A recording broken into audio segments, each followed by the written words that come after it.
Here we go again. Another major winter storm ready to blast the Bluegrass State over the next couple of days. Everything from flooding rains to heavy snow in the forecast. Road crews are preparing for another major winter storm. We'll show you how they're getting ready to clear the roads again. It began with a call of a home invasion in Laurel County. It ended with 2 people injured and now in the hospital. Tracking, alerting, protecting. This is WKYT News at 5. Good afternoon to you. Get ready for another round of winter weather. We have a major winter storm taking aim right at Kentucky. There is a flood threat tonight before it turns to heavy snow tomorrow. So we have declared a WKYT First Alert Severe Weather Day ahead of this storm. Chief Meteorologist Chris Bailey's tracking it on the First Alert Defender. Chris? Yeah, guys, this is a big-time storm system. Again, we've been setting the stage for this for the past several days, and now we're into the moment when the storm is getting ready to really start to show itself late tonight, tomorrow morning, with heavy rain that initially starts out the day on Wednesday.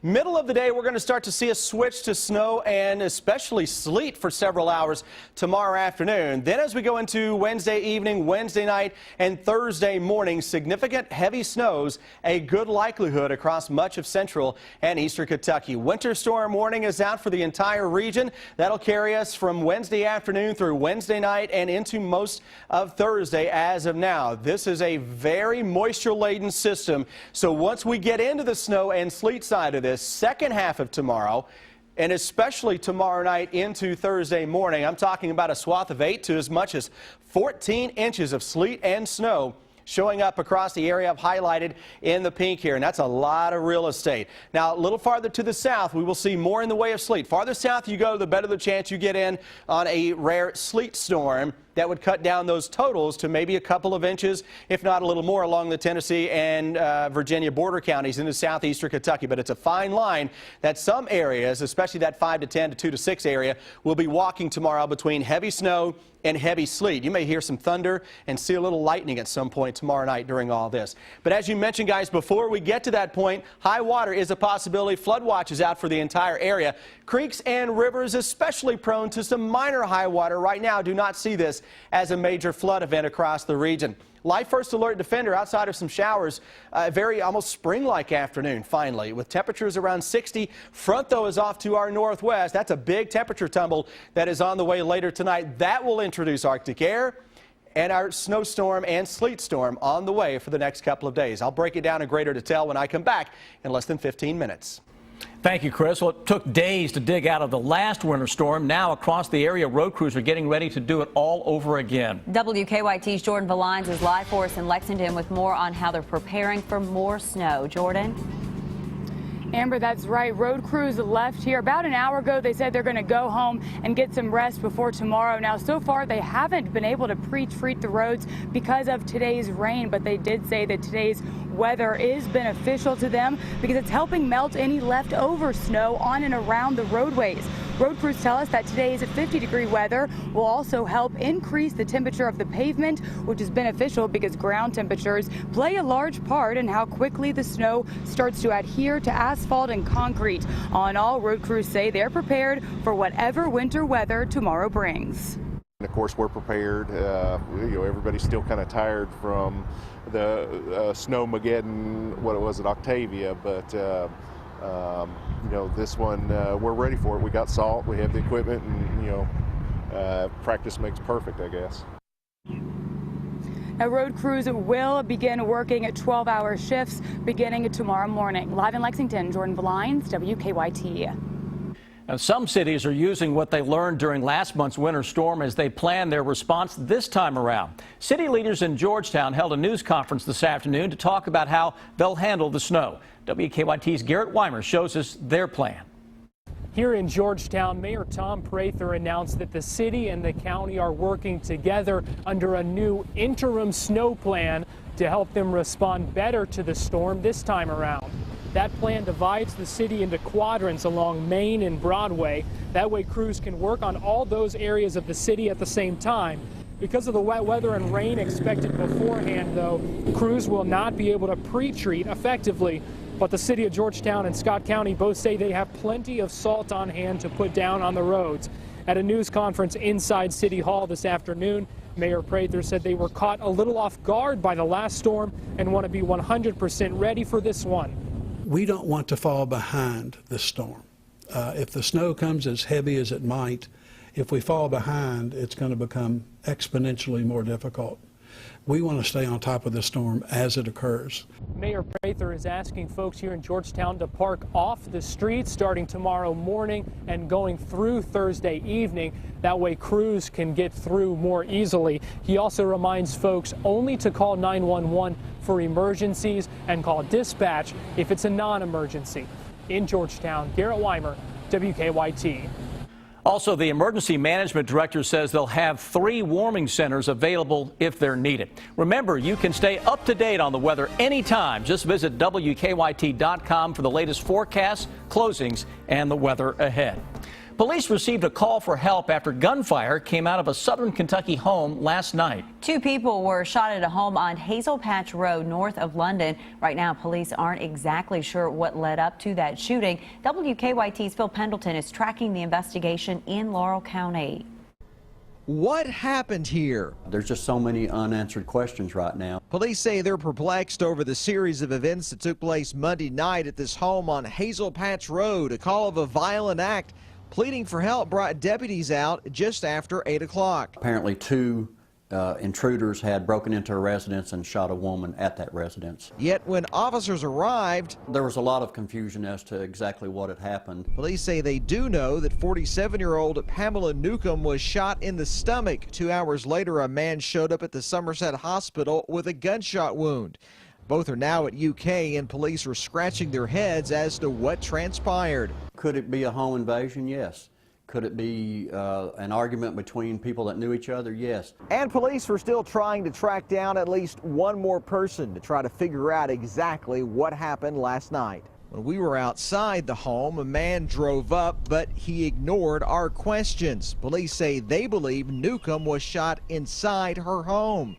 They say the other man shot, who managed to drive himself to the Somerset Hospital more than 30 miles away, is Ricky Eddie Eversole. He was from somewhere else, and that's yet to be determined. Police say they believe that Eversole may have had an accomplice, who are among the people that police are still searching for.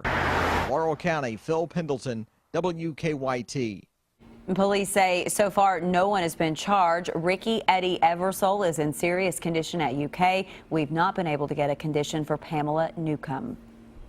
Someone fired shots into a central Kentucky home last night. It happened around 10 at a home on Whitney Court in Winchester. 3 people were inside at the time, but none of them were injured. We're told that everyone was inside a bedroom, and bullets entered at least 2 of the bedrooms. Police say they have no suspects or a motive at this point. A man is in jail accused of shoving and threatening a judge executive. Our county-by-county coverage begins in Letcher County, where Jack Cornett is charged with harassment, disorderly conduct, and menacing. According to an arrest warrant, Cornett came into Jim Ward's office yesterday shouting and cursing toward the judge and his staff. Ward did not want to comment on the incident when contacted earlier today. And in Laurel County, a woman faces charges for leading police on a chase. The sheriff's office says that Tara Baldwin refused to stop for them and led them on a chase for 2 miles. Deputies eventually used a moving roadblock to stop the car. Baldwin is charged with DUI, fleeing and evading, and other drug and traffic charges. The Wildcats will continue their pursuit of perfection on the road tonight. UK has a chance to go 30-0 against Georgia. It is the second to last game of the regular season. WKYT's Lee K. Howard is in Athens with a preview of tonight's game. Hey guys, the circus that is the Big Blue Nation and Kentucky basketball has set up shop here in Athens, Georgia tonight. And let's face it, anytime Kentucky goes on the road, it is an event. The Wildcats have played in front of sold-out crowds all season long, and that will be the case here tonight at Stegman Coliseum. Aside from that snowy trip to Starkville, Mississippi, all games have been sold-out crowds. Georgia comes into this game with a lot to play for. Not only are they thinking upset, but a win could also project them into the top 4 at the SEC and a double bye into the SEC tournament. And also, on top of all that, it's senior night. Well, they know going in it's going to be a hard game, and so they may focus a little bit more. But every game we play, it's an event. I mean, the only thing that happened was it snowed like crazy at Mississippi State. Thankful it did, because we played about 7-8 minutes that game. And, you know, we had, somehow our fans got in. I don't know how our fans got in and theirs didn't, but that's about what happened. And much like that Mississippi State game that John Calipari is talking about, tonight will also be a blackout here in Stegman Coliseum, and you can bet there will be Kentucky fans find their way into the seats here to support their Wildcats as they go for win number 30 on the season. Here in Athens, Georgia, Lee K. Howard, WKYT. Lee K., thank you. The Cats' final game of the season is Saturday when Florida comes to Rupp. Follow WKYT online at WKYT.com. Join the conversation on Twitter and become a part of the WKYT Facebook family.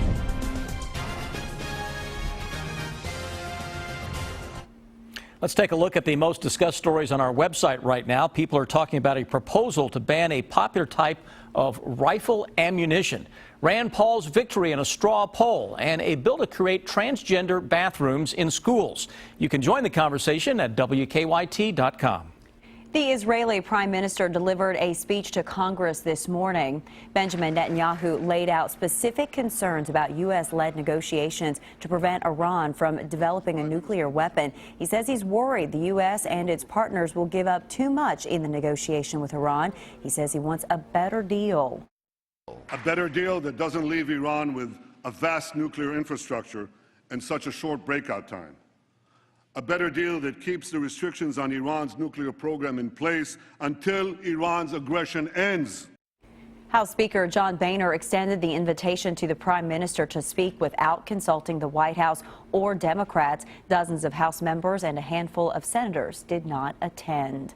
Former CIA Director David Petraeus will plead guilty to mishandling classified documents. He shared the information with Paula Broadwell, his biographer and former mistress.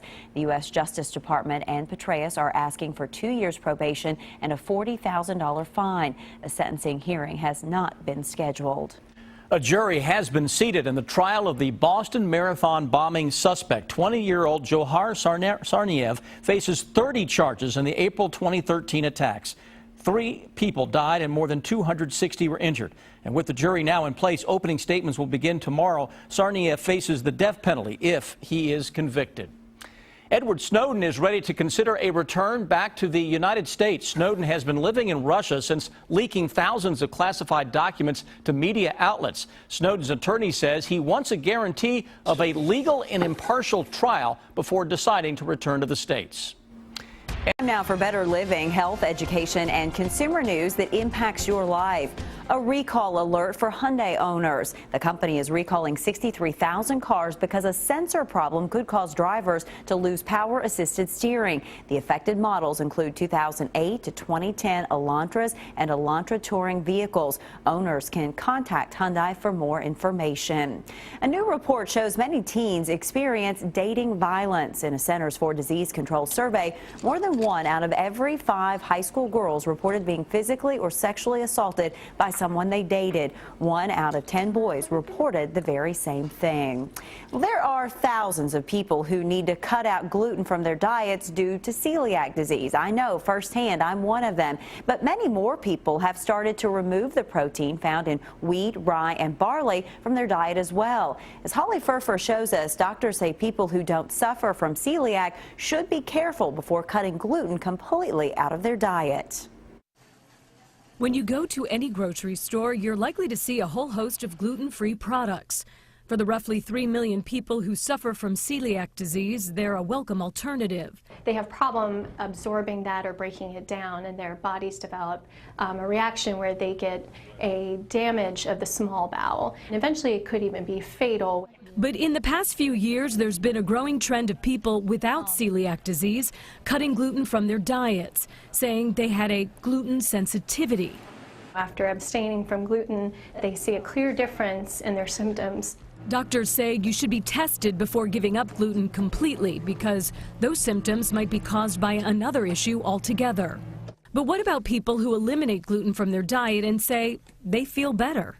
I'm not clear if that's entirely just because they're cutting out gluten. I think it might be the associated effect of eating a healthier lifestyle. But before anyone cuts gluten from their diet completely, doctors say there are some things to consider. One is the elimination of other necessary nutrients, and there's the possibility of weight gain. Many gluten-free products are higher in fat, calories, and sugar than their regular counterparts. Most importantly, keep a diary so you can help doctors figure out what really may be going on. For today's Health Minute, I'm Holly Furfer.